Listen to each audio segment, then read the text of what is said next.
Hey, Gate Church family, I just wanted to share with you another experience that Melissa and I had as God was teaching us and continues to teach us about giving.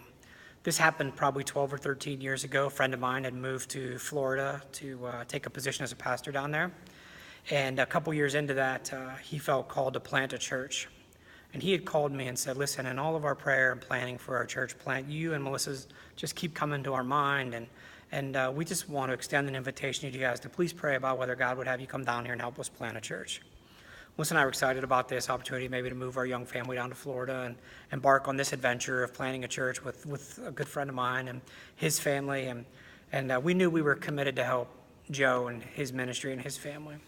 But after praying about it, we felt it was pretty clear that God did not want us to move to Florida to do this. But we still felt led that God wanted us to help Joe in this church plant. Now, we were still a young family with young boys at home, and our resources were limited. We were faithfully, as God had already shown us, we were faithfully giving and tithing to the church we attended, and even giving sacrificially at times when needs presented themselves through the little that we had. But for the most part, we were scraping by week to make ends meet. And we felt burdened and convicted that God wanted us to do something financially to help Joe and his ministry to be a part of that story as well. But we didn't have anything else to give. Literally, we had nothing to give. This would have been January, February time. So we're thinking tax return is coming. Felt like God brought it to our mind to give something from the tax return. So we committed at that time to give 10% of our tax return to Joe's ministry to help him plant this church. A couple weeks later, we take our taxes in to get done. A couple days later, the accountant calls, says everything's done. You guys got to return. And in the past, with the little bit of income that we had and the boys, we probably averaged $2,000 to $2,500 tax returns. So we're anticipating that we're going to end up being able to help Joe by sending a check of a couple $100, just making a little impact there to help him get up and running. The accountant says, well, hey, your withholdings got changed based on a commission check and some IRS rules and blah, blah, blah. I don't remember all of it. But your tax return this year is $8,000. Now I'm shocked. I'm thinking, wow, $8,000. This is a ton of money. It's probably about a quarter what we were making at that time annually. So to get $8,000 was huge. But then quickly I said to myself, we committed to give 10% to Joe. We made this commitment to God that we were going to honor him. Joe didn't know any of this was going on. But now the $800 became like, wow, $800, that's a lot of money. I mean, should we really send Joe $800? I mean, we were thinking a couple hundred.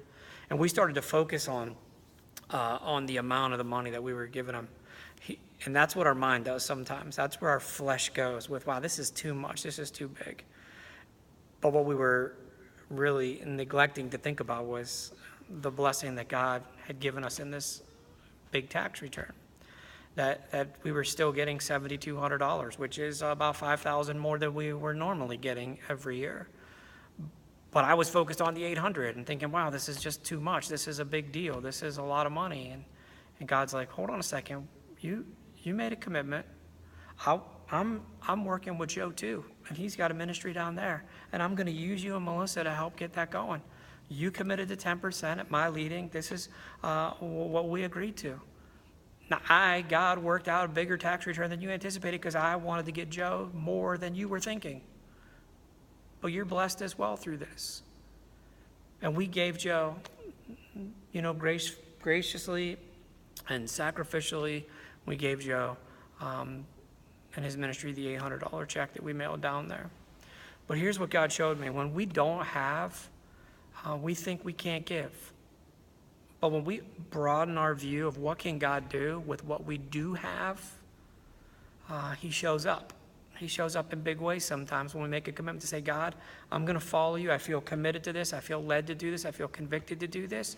And I'm going to give. But you got to show me how. He will show you how. And he will show up when you make that. So maybe we got to get a little bit creative in our giving.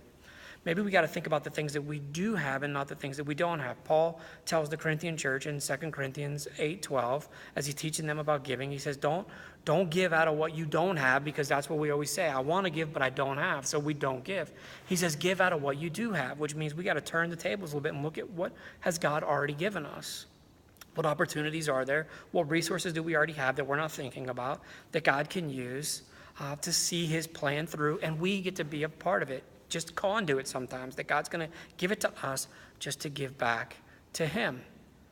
So maybe it's a garage sale. Melissa and I right now are looking through things that we have, literally, that we can sell online and donate that money, give that money towards the project. We don't have a whole lot more to give financially. So now we have to look at, what do we have? And we're going through our garage and our basement and our closets, and we're looking at things and we're saying, hey, this has value. Let's put it on, and we're committing to give this. But here's the danger in doing this. We've done garage sales before and, made $75 and just to have extra money. It's been a long time since we've done it.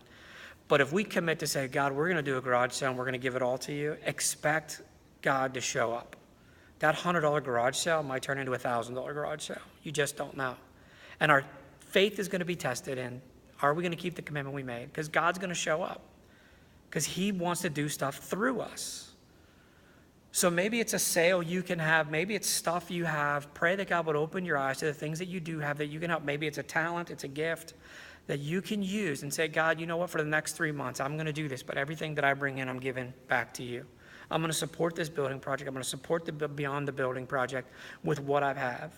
Maybe it's a commission check that you're working on. Maybe it's a portion of something. Maybe it is just going through the things that you do have. Maybe it is doing a garage sale or making something that you can sell and say, for the next couple of months, everything that I make and sell, I'm giving back.